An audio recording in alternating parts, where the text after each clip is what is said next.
সোমবার ইকো পার্কে সাংবাদিকদের মুখোমুখি হন দিলীপ ঘোষ। সেখানে একাধিক ইস্যুতে মুখ খোলেন তিনি। এদিন অভিষেক বন্দ্যোপাধ্যায়কে কটাক্ষ করতে শোনা যায় তাকে।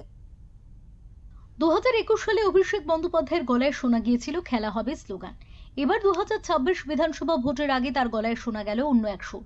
তিনি বলেন খেলা শেষ। এই প্রসঙ্গে এবার দিলীপ ঘোষ বলেন, খেলা তো নির্বাচন কমিশন শুরু করে দিয়েছে, সেই খেলাই সামলাতে পারছে না।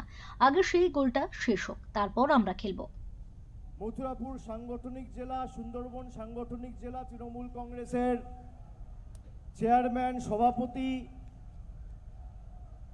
বাপি সহ এছাড়াও মথুরাপুরের সভা শেষে টুইট করে তৃণমূলের সেকেন্ড ইন কমান্ড অমিত শাহের মথুরাপুরের সভা প্রসঙ্গে কটাক্ষ করে বলেন, অমিত শাহের সভার ছবি দেখুন আর আমাদের জনসভার ছবি দেখুন।